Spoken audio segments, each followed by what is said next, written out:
What's going on, guys? This is Ryan with RK Outpost, and today I just got back from the gym. Got my protein here. These are the good calories you want to drink. Shout out Drunk 3PO and Second Street Marvel. But I just had to stop real quick because something clicked when I was at the gym that had been kind of in the back of my mind for a while.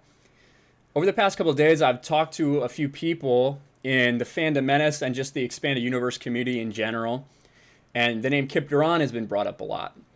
Now, Kyp Durron I've always found as a very intriguing character. He's someone that I wish we had learned more about in the Expanded Universe because he has a very interesting arc, and then he kind of just does things. He's just kind of part of the story instead of him driving parts of the story. But I really find him interesting and wish we'd have known more. But one of the things that finally connected in my head and what I'd been thinking about is how the story of Kyp Durron really shows you why Luke Skywalker in the Expanded Universe is so different than the Luke Skywalker we got in the sequel trilogy. So let me explain a little bit about who Kyp Durron is, because I'm sure a lot of you aren't necessarily familiar with him. Kyp Durron was a man who, at a very young age, was taken and imprisoned, essentially enslaved, in the spice mines of Kessel, and had a very hard life, rough life, with no hope of ever getting out. And at some point in time, Han and Chewie end up crashing and getting captured and also put to work in the spice mines of Kessel, where they meet Kyp Durron. And together, they find a way to escape from there. And that's a very long story involving a bunch of different people and a bunch of different villains we get introduced to, but they escape. And Han, being familiar with Luke, and Luke, who's trying to build up the Jedi Academy, this new Jedi Praxium, he's trying to train the new generation of Jedi. Han sees in Kyp that he's force sensitive. He can tell that he has a feeling for things like just before they happen. He's able to instinctually react to things, whether it's piloting a ship or something like that, where he knows that Kyp is force sensitive. So Han, after they escape, Han introduces Kyp to Luke, and Luke decides that he is going to train Kyp, and Kyp's all about it. The thing is, Kyp Durron is a very angry person. He's had an incredibly rough life, a broken childhood, and has a lot of anger issues. Now, when Luke brings him to the Jedi Praxium, he's incredibly talented in the Force, and he starts, surpassing all the other students that have been there. So Luke is very intrigued and, gives Kyp special attention, and he's well on his way to becoming, maybe the most powerful of this new generation of Jedi. But on Yavin 4, there happens to be the spirit of the Dark Lord of the Sith, Exar Kun. Exar Kun's a very interesting character. You can read about him in some of the comics that are great. I would highly recommend that. But Exar Kun is able to influence Kyp Durron. His anger kind of allows him to be more easily influenced. So he falls under the sway of Exar Kun. While doing that, Kyp steals a super weapon, the super weapon of super weapons that the Empire developed, called the Sun Crusher. Essentially this invincible ship that fires torpedoes into the hearts of suns that cause them to go supernova, so they can eliminate entire solar systems. Extremely overpowered, but it is a super weapon in the Expanded Universe. And Kyp goes to the planet Karita, which is where they train stormtroopers, because his older brother, was taken away and had become a stormtrooper. So he goes to Karita to try to get his brother back, his brother who had become an Imperial stormtrooper. And he shoots his torpedo in the heart of the sun.